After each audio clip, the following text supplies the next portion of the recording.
Orang menghina ibu negara kita, simbol negara kita. Saya melihat kita tidak boleh diam. Apalagi membuatnya menjadi bahan bercandaan yang tidak baik. Ya, kita jangan jadi bangsa yang nyinyir, kufur nikmat, ya. Di mana budaya patriarki hal ini sudah kuno sebenarnya, terlepas dari kebebasan bersosial media. Disinilah yang sebetulnya undang-undang IT ini untuk betul-betul membatasi dari sifat kita yang tradisional menjadi IT, sehingga harus betul-betul IT menjaga perasaan orang, menjaga perasaan kelompok, apalagi seorang ibu negara. Nah, ini yang saya kira menjadikan suatu perhatian kita semua. Jadi saya pikir ini harus segera dilakukan penangkapan sesegera mungkin, dan saya berharap ketika video ini tayang sudah terjadi penangkapan di Jogja gitu. Ya karena ini udah nantangin gitu. Udahlah tahu salah masih nantangin. Jadi toko materai kayaknya habis ini tutup dulu deh. Kita nggak perlu jual materai dulu lah sampai orang ini ketangkep. Penggunaan media sosial itu tetap harus mengedepankan nilai-nilai keindonesiaan kita, secara etik ya dan kepantasan gitu ya. Di media sosial hari ini ruangnya itu ya diri kita sendirilah yang mengontrol ya. Dan disitulah kita menampakkan keadaban dari kita gitu ya, apalagi khususnya sebagai bangsa Indonesia ya yang dikenal ramah ya dan juga tahu etika dan sopan santun. Nah, tentu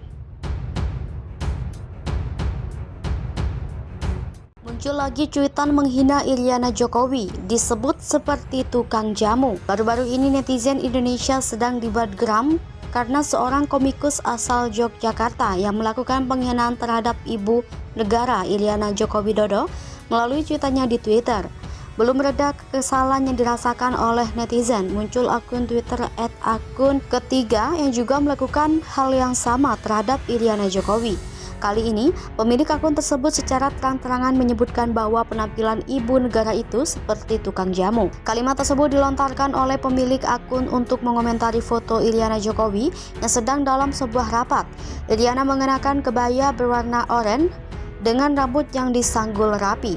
Berdasarkan penelusuran FIFA, akun yang menghina Iriana tersebut memang banyak mengkritik pemerintahan melalui cuitannya, termasuk berkomentar soal Anies Baswedan, Ganjar Pranowo, hingga Presiden Joko Widodo. Cuitan tersebut lantas mengundang emosi para netizen yang tidak terima atas penghinaan kepada Iriana. Sebelumnya ada juga cuitan dari pemilik akun Twitter @koprofiljati yang mengunggah foto Iriana bersama istri Presiden Korea Selatan yaitu Kim Kon Hee yang bertemu saat puncak acara G20 di Bali beberapa waktu yang lalu. Pemilik akun tersebut menuliskan keterangan foto yang dianggap merendahkan dan menghina ibu Iriana. Hal tersebut lantas mengundang amarah para netizen, termasuk kedua putra Presiden Joko Widodo, yaitu Gibran Rakabuming dan Kaesang Pangarep. Pemilik akun tersebut segera menghapus unggahannya dan memberikan pernyataan maaf atas unggahannya yang disebutnya menyebabkan salah paham. Penghina Iriana Jokowi tulis surat permintaan maaf, begini reaksi warganet. Surat permintaan maaf dari sosok penghina ibu negara Iriana Joko Widodo, Karisma Jati, jadi sorotan warganet. Sebagaimana diketahui sebelumnya, pemilik akun Twitter @koprofiljati menjadi bahan perbincangan warganet setelah mencuitkan kalimat bernada hinaan dan mengunggah foto ibu negara Iriana Jokowi bersama ibu negara Korea Selatan. Meskipun akunnya kini sudah tidak aktif, dalam cuitan itu telah dihapus. Ia sempat mendapat balasan dari Gibran Rakabuming Raka dan Kaesang Pangarep. Warganet pun turut memberikan kritik dan tekanan sehingga ibu negara menjadi menjadi trending topik di Twitter pada Jumat 18 November 2022. Mendapat banyak kritikan, ia pun menghapus cuitan tersebut dan mengklarifikasi jika tulisannya merupakan kesalahpahaman. Penghina ibu negara Iriana Jokowi itu akhirnya mengunggah surat permintaan maaf terbuka di akun Facebooknya pada Jumat 18 November 2022. Karisma pun siap menerima konsekuensi hukum di kemudian hari. Surat permintaan maaf dari penghina Iriana Jokowi itu mengundang reaksi warganet. Tak sedikit warganet menyebut Karisma Jati keluar dari konteks. Mereka juga menyoroti permintaan maaf yang ditulis di Facebook. Akun Twitter Neo Historia pun turut memberikan komentar soal permintaan maaf Karisma Jati. Bareskrim kantongi identitas pemilik akun @koprofiljati menghina Iryana Jokowi. Penyidik Bareskrim Polri telah mengantongi identitas pemilik akun Twitter @koprofiljati yang diduga menghina atau mengolok ibu negara Iryana Jokowi lewat unggahannya.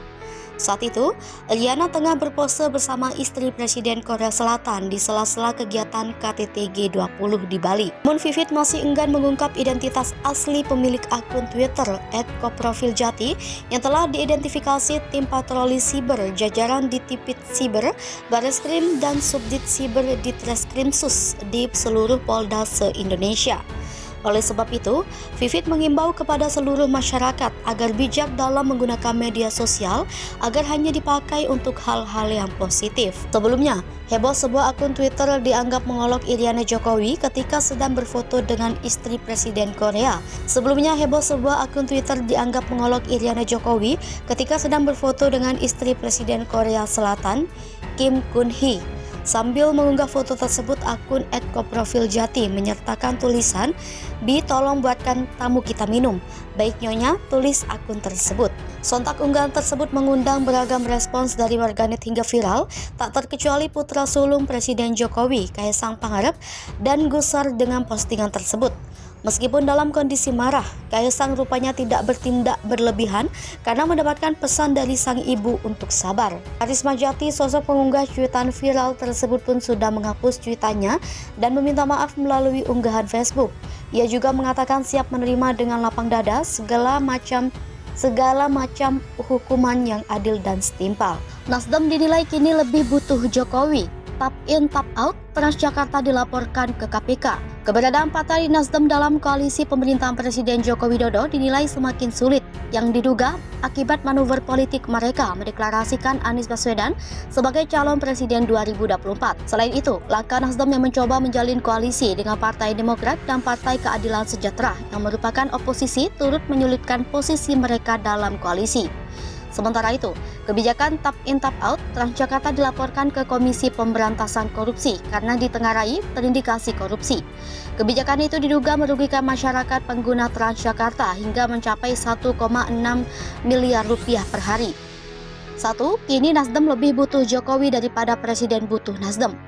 Pengamat politik sekaligus pendiri Lingkar Madani, Rai Rangkuti menduga Ketua Umum Partai Nasdem Surya Paloh bersikukuh tetap mendukung pemerintahan Presiden Joko Widodo karena tak rela jika menterinya didepak dari Kabinet Indonesia Maju. Padahal, peluang pencopotan menteri-menteri Nasdem terbuka lebar pasca deklarasi pencalonan Presiden Anies Baswedan. Menurut Ray, Surya Paloh tidak ingin partainya terlihat jelas sebagai oposisi pemerintahan kini, sebab hal itu bakal menyulitkan posisi elektoral Nasdem. Dengan mengusut Anies Baswedan sebagai capres, Nasdem mungkin akan menerima limpahan elektabilitas, namun angkanya diprediksi tidak besar. Diperkirakan, kotail efek atau efek ekor jas lebih banyak didulang Demokrat dan Partai Keadilan Sejahtera ketimbang Nasdem. Padahal dengan mengusung Anies, pemilih moderat Nasdem akan beralih lantaran partai yang semula mereka dukung terlihat sebagai oposisi Jokowi. Ray mengatakan Surya Paloh tetap membutuhkan kadernya berkiprah di pemerintahan. Apalagi Nasdem punya 3 kursi menteri di kabinet, yakni Menteri Komunikasi dan Informatika, Menteri Kehutanan dan Lingkungan Hidup, serta Menteri Pertanian. Kendati demikian, menurutnya posisi Nasdem di kabinet tidak aman. Dia menduga selambat-lambatnya Jokowi akan mencopot Menteri Nasdem pada Februari 2023.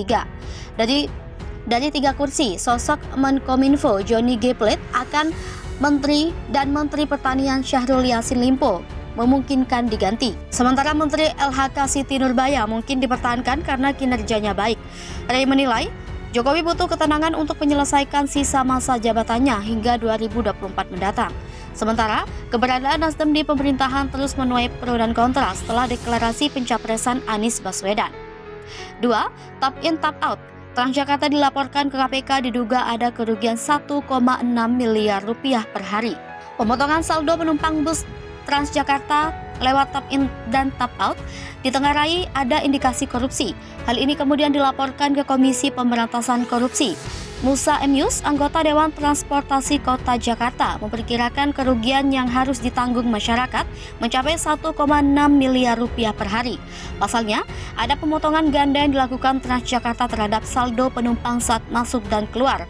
Tak diketahui pasti pula kemana dana tersebut mengalir.